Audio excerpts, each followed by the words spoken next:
Well, welcome back. We seem to have had a technical issue. I was about to introduce the book, The Universe Next Door by... Whoops! We have a lot. A lot of technical issues. Okay, so The Universe Next Door, a basic worldview catalog, if I can get that centered. James Sire. Now, there are different definitions of a worldview, but I think this is a reasonably good one here. A worldview is a commitment, a fundamental orientation of the heart. That's very important, a fundamental orientation of the heart. The Bible says, keep your heart with all diligence, for out of it are the issues of life. And later, if I'm bold enough, we will go into the philosophy of Herman Doyeweerd, of which I know very little, but I can maybe get some of the guys who know more about it to help me with it. But essentially, he is a philosopher, and his philosophy is based on the Christian idea. It's a Christian philosophy, not theology, that reality is centered in our heart. A worldview is a commitment, is centered in a divinity idea. A worldview is a commitment, a fundamental orientation of the heart that can be expressed as a story or in a set of presuppositions. The presuppositions, it says, are assumptions which may be true, partially true, or entirely false. And we hold these presuppositions consciously or subconsciously, consistently or inconsistently, and that's very true, and that's very important.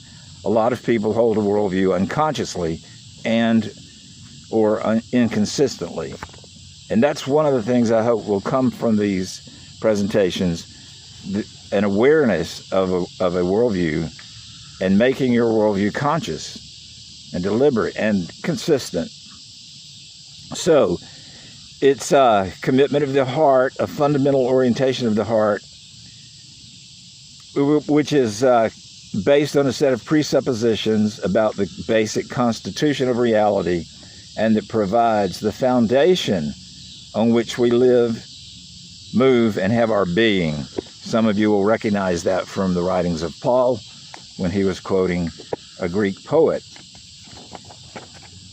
describing God, in whom we live and move and have our being. And I think it's appropriate to use that in the description of a worldview, because the commitment of the heart is, in fact, is a statement and a commitment of our not only our worldview, but our divinity idea, what we take to be the given, the uncreated, and the cause and of everything else that is created.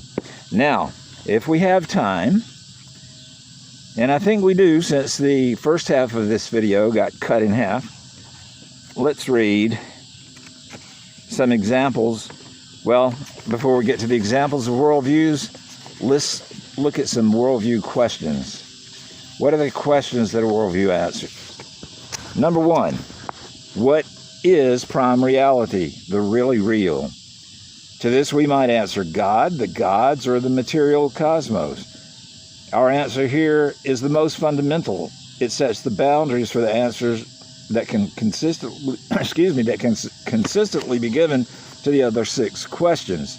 This will become clear as we move from worldview to worldview. Number two of the basic worldview questions: what is the nature of external reality? That is, the world around us. Here our answers point to whether we see the world as created or autonomous, as chaotic or orderly, as matter or spirit. Remember Sorkin? Two types of cultures, one based on the idea that reality is material and the other that it is spiritual. That would be the sensate, based on matter, and the ideational, that everything is spiritual. And he develops these phenomenal worldviews in enormous detail, detailing how that works out. So, is the world created or autonomous, chaotic or orderly? Is it matter or spirit? Or whether we emphasize our subjective personal relationship to, I'm tongue-tied tonight, our personal relationship to the world, our subjective personal relationship to the world, or its subjective objectivity apart from us. Again, this is going to be those sets of ideas I talked about, whether reality is material, whether it is spiritual, whether it is objective, or whether it is subjective or objective. And those are very important, these dualisms. We're going to see them over and over again. And there are other ones. Is the world one thing? Is it many things? Is it changing or is it changeless? And we will see one side of this pair of ideas reflected throughout the whole of the culture, depending on its divinity idea on which it is based. Number 3, what is a human being?